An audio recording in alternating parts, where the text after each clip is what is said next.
Assalamualaikum warahmatullahi wabarakatuh. Perkenalkan, kami dari kelompok 3, kelas 06 SAKP 013, ruang 456. Kami dari jurusan Akuntansi Program Sarjana Universitas Pamulang dengan dosen pengampu Ibu Listia Sugiarti, SEMM. Sebelumnya, saya izin memperkenalkan anggota kelompok kami. Yang pertama, ada Ananda Ilvan Sugiarto dengan NIM 191011201388.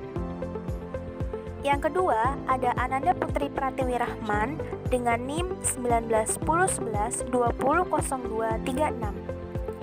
Dan yang ketiga, ada Firda Sari Aprilia dengan NIM 191011201973. Yang keempat, ada Rustia Oktaviani Rita Guntur dengan NIM 191011200190. Dan yang terakhir, ada saya sendiri dengan Syafira Maulidina dengan NIM 191011201988. Terdapat 4 poin pembahasan yang akan kelompok kami bahas.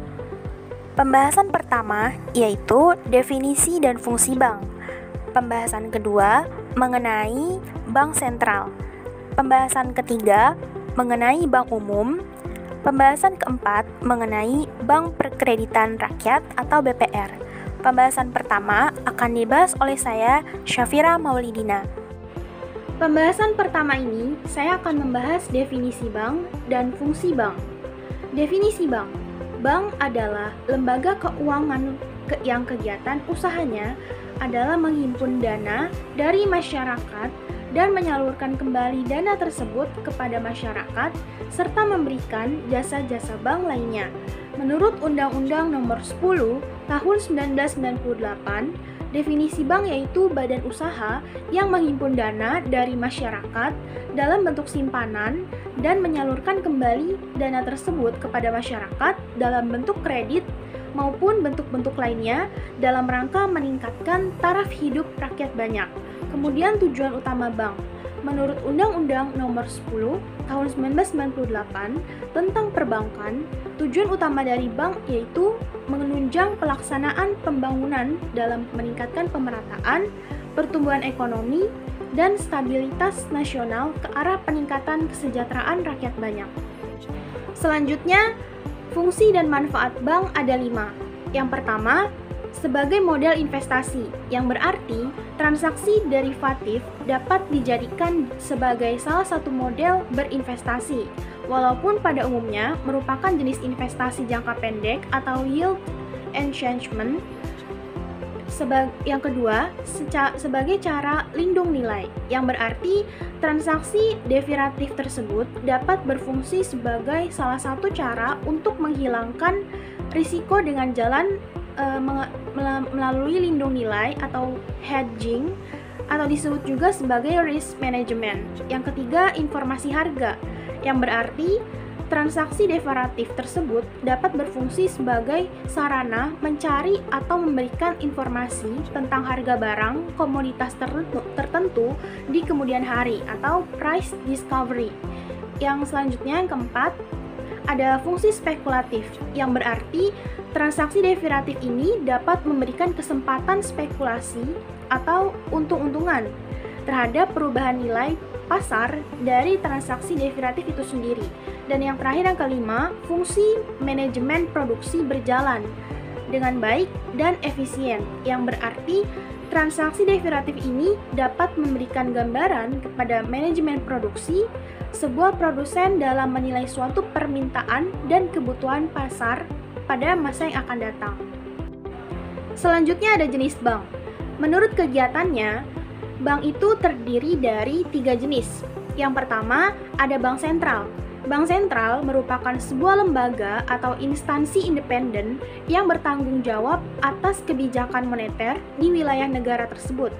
Bank sentral di Indonesia adalah Bank Indonesia. Yang kedua, itu ada bank umum. Bank umum yaitu bank yang dapat menghimpun dana dari masyarakat dalam bentuk giro, deposito berjangka, dan tabungan. yaitu memberikan pinjaman dan jasa lalu lintas pembayaran dalam bidang keuangan kepada masyarakat. Yang ketiga, ada Bank Predikat Rakyat atau BPR, yaitu bank yang menerima simpanan dari masyarakat hanya dalam bentuk deposito berjangka, tabungan, atau bentuk lainnya yang disamakan dengan itu dan memberikan pinjaman kepada masyarakat. Nah, untuk lebih jelasnya mengenai 3 jenis bank tersebut akan dibahas oleh rekan saya pada pembahasan selanjutnya yang akan dibahas oleh Ananda Putri Pratimi Rahman. Terima kasih. Assalamualaikum warahmatullahi wabarakatuh. Perkenalkan, nama saya Ananda Putri. Saya di sini akan membahas mengenai Bank Sentral. Bank Sentral adalah suatu instansi yang bertanggung jawab atas kebijakan moneter di suatu wilayah negara. Bank Sentral berusaha untuk menjaga stabilitas sektor perbankan dan sistem finansial secara keseluruhan.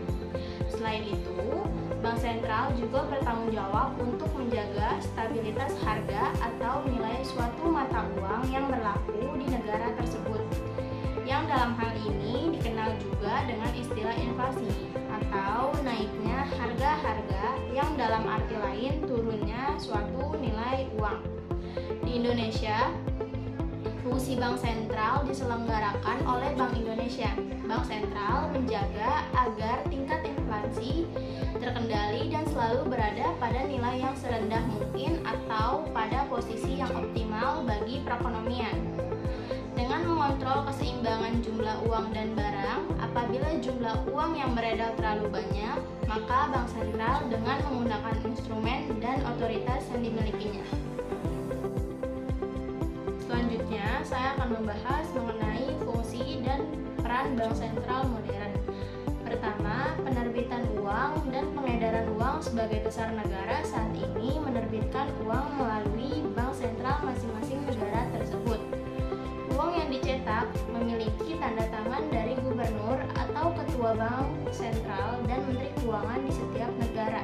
Bank sentral di beberapa negara saat ini dapat mencetak uang dengan melakukan kredit ke akun bank komersial yang terdaftar di sistem keuangan perbankan secara elektronik.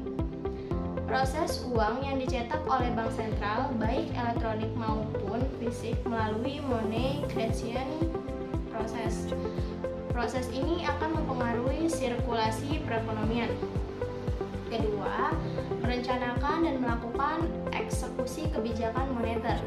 Peran Bank Sentral dalam menentukan arah kebijakan moneter disebabkan karena Bank Sentral adalah satu-satunya otoritas yang berhak menerbitkan uang dan mampu mengendalikan reserve requirement.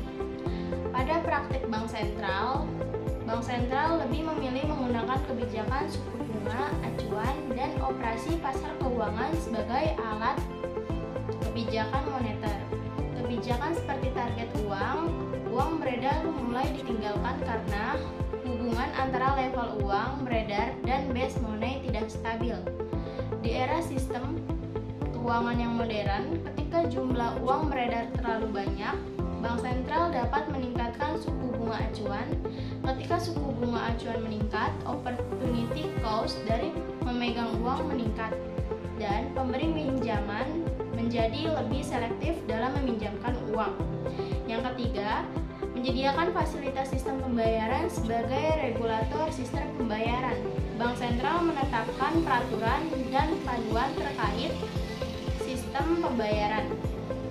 Tujuan Bank Sentral sebagai regulator antara lain mengurangi kemungkinan terjadinya kegagalan sistem pembayaran. Lalu, meningkatkan efisiensi sistem pembayaran, memastikan keadilan dalam penggunaan sistem pembayaran. Sebagai penyedia fasilitas sistem pembayaran, Bank Sentral memiliki peran penting terutama dalam sistem pembayaran antar bank. Yang keempat, pengawasan perbankan. Yang kelima, lender of last resort. Selanjutnya, mandat dan tujuan Bank Sentral modern. Mandat penting dari Bank Sentral yang modern melibatkan stabilitas moneter, keuntungan, dan full employment. Tiga mandat tersebut saling berhubungan dan bisa menimbulkan konflik maupun sinergi, tergantung pada konteks dan horizon waktu yang ditetapkan. Pada jangka pendek, stabilitas berkonflik dengan full employment. Pada jangka Panjang stabilitas moneter mampu menjadi fondasi yang kuat bagi kondisi full employment. Pada kondisi ini pula, kondisi stabilitas moneter harus didukung dengan stabilitas keuangan. Stabilitas moneter tercermin dengan tingkat inflasi yang rendah dan stabil. Kondisi ini juga mencerminkan stabilitas harga dan di beberapa negara menunjukkan stabilitas nilai tukar. Selain stabilitas moneter, Bank Sentral juga memiliki mandat untuk menjaga stabilitas sistem keuangan. Pentingnya stabilitas sistem keuangan disebabkan oleh yang pertama, pentingnya efektivitas dalam mengalokasikan dana. Kedua, berhubungan dengan stabilitas moneter. Yang ketiga, kondisi stabilitas keuangan terkait dengan peran tradisional bank sentral seperti sistem pembayaran, lender of last resort, dan pengawasan perbankan. Tata kelola bank sentral. 1. Independensi. Kebebasan menetapkan sasaran akhir kebijakan moneter, inflasi atau pertumbuhan ekonomi. Sebagai penjabaran dari tujuan yang ditetapkan dalam undang-undang, kebebasan menggunakan instrumen moneter dan menetapkan target operasional kebijakan moneter. Kewenangan menetapkan jumlah uang beredar dan suku bunga. Larangan pemberian pinjaman kepada pemerintah. Pemimpin BI berada di luar susunan kabinet dan memiliki masa jabatan berbeda dengan pemerintah. Sekian materi dari saya. Pembahasan selanjutnya mengenai Bank Umum akan dibahas oleh Ananda Ivan Sugiarto. Terima kasih. Perkenalkan, nama saya Ananda Ivan Sugiarto akan membahas mengenai Bank Umum. Bank umum adalah bank yang dapat menghimpun dana dari masyarakat dalam bentuk giro, deposito berjangka, dan tabungan, yang mana memberikan pinjaman dan jasa lalu lintas pembayaran dalam bidang keuangan kepada masyarakat. Usaha bank pada dasarnya semata-mata mengandalkan pada kepercayaan masyarakat. Nah, oleh karena itu, seharusnya bank beroperasi berdasarkan prinsip kehati-hatian bank atau biasanya disebut prudential banking. Nah, apabila kepercayaan masyarakat terhadap bank luntur, maka perkembangan usaha bank tersebut akan terhambat. Mengapa bisa demikian? Hal tersebut disebabkan sebagian besar dana operasional bank itu berasal dari masyarakat. Sedang modal pemilik dalam hal ini hanya merupakan sebagian kecil dari aset bank secara keseluruhan. Dengan demikian, pengurus bank harus berhati-hati menjalankan kegiatan operasional banknya agar kepercayaan masyarakat dapat senantiasa terjaga. Apabila bank secara konsisten mampu menjaga kepercayaan masyarakat, maka bank akan dapat leluasa berkreasi untuk mengembangkan produk-produk dan kegiatan usaha pada banknya. Selanjutnya yaitu produk dan kegiatan usaha dalam bank umum. Kita yang pertama masuk dulu ke dalam produk bank umum.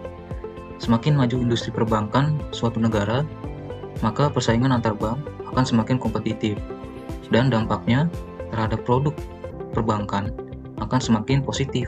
Nasabah semakin dimanjakan dengan munculnya produk-produk yang semakin variatif. Maka setiap bank akan menonjolkan keunggulan-keunggulan tersendiri dari produk yang ditawarkannya. Nah, berbagai macam produk bank umum sesuai ketentuan yang diatur dalam Undang-Undang Perbankan, yaitu diantaranya yang pertama yaitu adalah giro. Giro adalah simpanan yang penarikannya dapat dilakukan setiap saat dengan menggunakan cek, bilet giro, sarana perintah pembayaran lainnya, atau dengan pemindah bukuan. Yang kedua adalah deposito. Deposito adalah simpanan yang penarikannya hanya dapat dilakukan pada waktu tertentu berdasarkan perjanjian nasabah penyimpan dengan bank. Yang ketiga yaitu sertifikat deposito. Sertifikat deposito adalah simpanan dalam bentuk deposito yang mana sertifikat bukti penyimpanannya itu dapat dipindah tangankan. Yang keempat yaitu tabungan. Adalah simpanan yang penarikannya hanya dapat dilakukan menurut syarat tertentu yang disepakati, tetapi tidak dapat ditarik dengan cek, bilet giro, atau dengan alat lainnya yang dipersamakan dengan itu. Nah, produk tabungan cukup menarik karena bunga yang diberikan biasanya lebih tinggi dibandingkan dengan jasa giro. Yang kelima yaitu surat berharga. Surat berharga adalah surat pengakuan utang, wesel, saham, obligasi, sekuritas kredit, atau suatu kewajiban dari penerbit ya dalam bentuk yang lazim diperdagangkan dalam pasar modal dan pasar uang. Yang keenam yaitu kredit. Kredit adalah penyediaan uang atau tagihan yang dapat dipersamakan dengan itu berdasarkan persetujuan atau kesepakatan pinjam-meminjam antara bank dengan pihak lain yang mewajibkan pihak peminjam itu untuk melunasi utangnya setelah jangka waktu tertentu dengan pemberian bunga. Nah, jenis kredit ini ada 3 ya, yaitu yang meliputi 1 kredit modal kerja ya, KMK, yang artinya adalah kredit yang diberikan untuk keperluan pembiayaan modal kerja dengan jangka waktu pada umumnya 1 tahun. Kedua yaitu kredit investasi atau kredit yang diberikan untuk keperluan pembiayaan barang modal seperti pembangunan gedung, instalasi, perkebunan, dan sebagainya dengan jangka waktu di atas 1 tahun. Yang ketiga dan terakhir yaitu kredit konsumsi atau istilahnya itu kredit yang diberikan untuk keperluan konsumsi antara lain kendaraan bermotor, alat-alat rumah tangga, KPR, dan sebagainya dengan jangka waktu bervariasi. Setelah kredit, yang ketujuh itu ada pembiayaan berdasarkan prinsip syariah, yaitu penyediaan uang atau tagihan yang dipersamakan dengan itu berdasarkan persetujuan atau kesepakatan antara bank dengan pihak lain yang mewajibkan pihak yang dibiayai untuk mengembalikan uang atau tagihan tabungan setelah jangka waktu tertentu dengan imbalan atau bagi hasil. Yang ke-8 adalah penitipan. Penitipan adalah penyimpanan harta berdasarkan perjanjian atau kontrak antara bank umum atau penitip ya, dengan ketentuan bank umum yang bersangkutan tidak mempunyai hak kepemilikan atas harta tersebut. Dan yang terakhir yaitu wali amanat. Wali amanat adalah kegiatan usaha yang dapat dilakukan oleh bank umum untuk mewakili kepentingan pemegang surat berharga berdasarkan perjanjian antara bank umum dengan emiten surat berharga yang bersangkutan. Selanjutnya yaitu kita masuk ke dalam kegiatan usaha bank. Usaha bank secara sederhana dapat didefinisikan sebagai kegiatan di mana menghimpun dana dari masyarakat dan menyalurkannya kembali kepada masyarakat. Nah, secara lebih rincinya dan spesifik kegiatan usaha bank umum yang diatur dalam Undang-Undang Perbankan itu yaitu meliputi 1. Menghimpun dana dari masyarakat dalam bentuk simpanan berupa bisa giro, deposito berjangka, sertifikat deposito, tabungan, atau bentuk lainnya yang dipersamakan dengan tadi itu. Yang kedua yaitu memberikan kredit. Ketiga, menerbitkan surat pengakuan hutang. Keempat, melakukan kegiatan usaha lainnya yang terkait dengan surat berharga. Nah, seperti menerbitkan surat-surat wesel termasuk membeli surat wesel yang diakseptasi oleh bank yang masa berlakunya tidak lebih lama daripada kebiasaan dalam perdagangan surat-surat dimaksud. Selanjutnya yaitu menerbitkan surat pengakuan hutang dan kertas dagang lainnya yang masa berlakunya tidak lebih lama dari kebiasaan dalam perdagangan surat-surat dimaksud. Membeli dan menjual kertas perbendaharaan negara dan surat jaminan pemerintah, menyalurkan dana atau menempatkan dana dalam bentuk sertifikat Bank Indonesia (SBI). Selanjutnya itu menerbitkan, membeli atau menjual obligasi, membeli atau menjual surat dagang berjangka waktu sampai dengan 1 tahun, dan juga instrumen surat berharga lain yang berjangka waktu sampai dengan 1 tahun. Selanjutnya yaitu yang kelima, memindahkan uang baik untuk kepentingan sendiri maupun untuk kepentingan nasabah. 6. Menempatkan dana pada meminjam dana dari atau meminjam dana kepada bank lain, baik dengan menggunakan surat, sarana telekomunikasi, maupun dengan wesel, unjuk, cek, atau sarana lain. Ketujuh yaitu menerima pembayaran dari tagihan atas surat berharga dan melakukan perhitungan dengan pihak bank, pihak ketiga ya. Selanjutnya itu menyediakan tempat untuk menyimpan barang dan surat berharga. Nah, itu aja, sekian materi dari saya. Pembahasan selanjutnya mengenai Bank Perkreditan Rakyat BPR akan dibahas oleh teman saya yaitu Firda Sari Aprilia. Perkenalkan, saya Firda Sari Aprilia akan membahas mengenai Bank Perkreditan Rakyat atau yang disingkat dengan BPR. Bank Perkreditan Rakyat atau BPR adalah bank yang melaksanakan kegiatan usaha secara konvensional atau berdasarkan prinsip syariah yang dalam kegiatannya tidak memberikan jasa dalam lalu lintas pembayaran. kegiatan BPR jauh lebih sempit jika dibandingkan dengan kegiatan bank umum, karena BPR dilarang menerima simpanan giro, kegiatan falas, dan perasuransian. BPR adalah pengembangan dari lembaga simpan pinjam yang dahulu dikenal dengan sebutan lumbung desa, bank tani, atau bank pasar. Kegiatan utama BPR adalah menyalurkan kredit kepada masyarakat, pengusaha mikro, kecil, dan menengah, dan juga sebagai lembaga simpanan yang terpercaya dengan pelayanan dan persyaratan yang cepat dan sederhana dengan menggunakan prinsip 3T, yaitu tepat waktu, tepat jumlah, dan tepat sasaran. Berikut usaha yang dilaksanakan oleh BPR. Yang pertama, menghimpun dana dari masyarakat dalam bentuk simpanan berupa deposito berjangka, tabungan, dan atau bentuk lainnya yang dipersamakan dengan itu. Yang kedua, memberikan kredit. Yang ketiga, menyediakan pembiayaan dan penempatan dana berdasarkan prinsip syariah sesuai dengan ketentuan yang ditetapkan oleh Bank Indonesia. Yang keempat, menempatkan dananya dalam bentuk sertifikat Bank Indonesia atau SBI, deposito berjangka, sertifikat deposito, dan atau tabungan pada bank lain. Sejatinya, BPR memang hadir untuk melayani kebutuhan modal untuk masyarakat dengan prosedur kredit yang sederhana. Tak hanya urusan kredit, karena dalam pelayanannya, BPR juga menyediakan fasilitas menabung yang dekat, aman, dan mudah untuk masyarakat. Dalam memenuhi kebutuhan masyarakat itu, BPR terus meningkatkan kemampuannya sejalan dengan modernisasi yang berjalan, misalnya dengan menerapkan kemajuan teknologi dalam pelayanannya. Dari sisi produk yang ditawarkan BPR memang lebih terbatas daripada bank umum.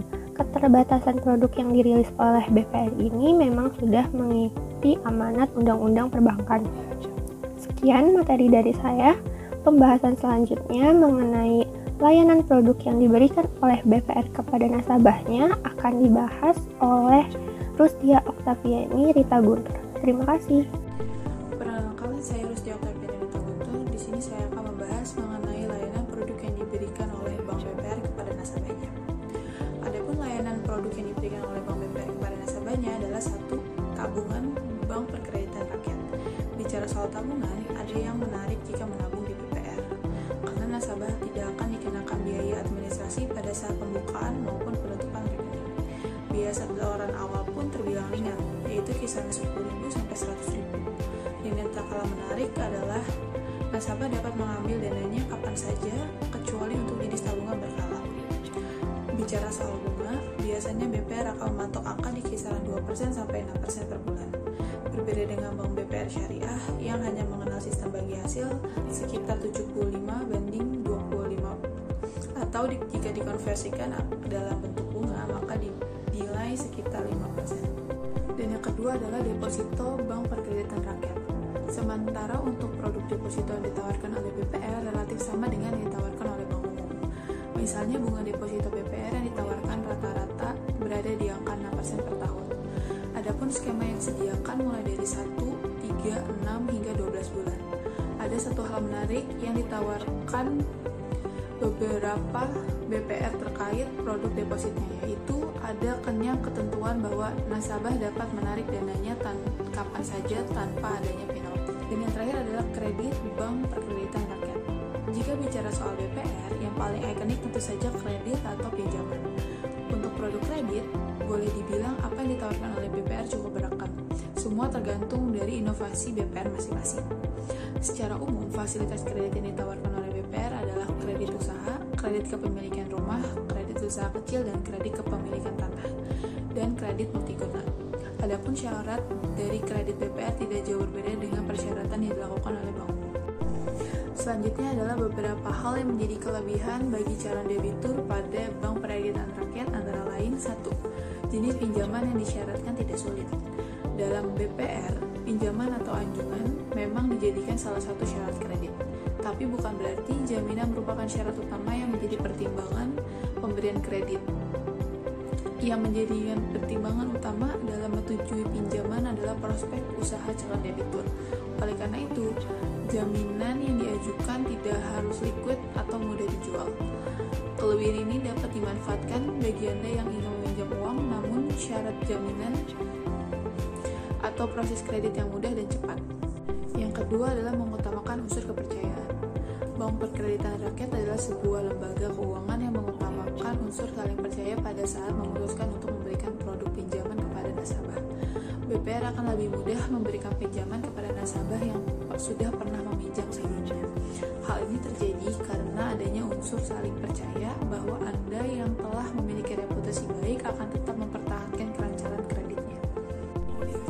Dan yang ketiga adalah memiliki sistem pemasaran yang baik. Dengan misinya untuk membantu mengembangkan UMKM dari unsur modal, BPR selalu berusaha untuk menjangkau UMKM yang berada di pedesaan atau wilayah yang menjadi lingkup kerjanya. Karena BPR mempunyai wilayah kerja yang tidak seluas bank umum, maka pelayanan BPR akan lebih cepat dan langsung menyentuh kepada calon nasabah. Salah satu pemasaran yang kerap dilakukan oleh BPR adalah sistem tumpuk bola, dengan tujuan menjangkau para nasabah atau calon debitur yang merupakan pelaku UMKM tersebut. Dan yang keempat adalah pencairan dana yang cepat dan mudah. Karena tujuan pendirian BPR adalah untuk membantu pemodalan usaha kecil menengah, maka proses pencairan dana pada BPR bisa lebih cepat tanpa perlu prosedur yang rumit. Setelah seluruh persyaratan pengajuan pinjaman dilengkapi dan dipenuhi, maka pihak BPR akan langsung melakukan proses survei dan melihat usaha yang sedang dijalani oleh calon debitur atau peminjam secara langsung dan menganalisis data. Dan yang terakhir adalah BPR adalah bank yang terpercaya. Bank Perkreditan Rakyat adalah lembaga yang didirikan berdasarkan undang-undang dan resmi terdaftar pada lembaga-lembaga resmi negara antara lain OJK, LPS, BI, dan Perparindo. Maka segala jenis kegiatan dan operasional Bank Perkreditan Rakyat selalu diawasi dan dipantau oleh lembaga-lembaga tersebut. Hal tersebut dimaksudkan untuk melindungi kepentingan masyarakat dan nasabah Bank Perkreditan itu sendiri. Sekian materi dari saya, terima kasih. Terima kasih atas waktu dan perhatiannya. Saya mewakili rekan kelompok meminta maaf atas segala kesalahan dan kekurangan, baik dari penjelasan maupun isi materi pembahasan. Semoga video penjelasan dari kelompok kami dapat bermanfaat. Terima kasih. Wassalamualaikum warahmatullahi wabarakatuh.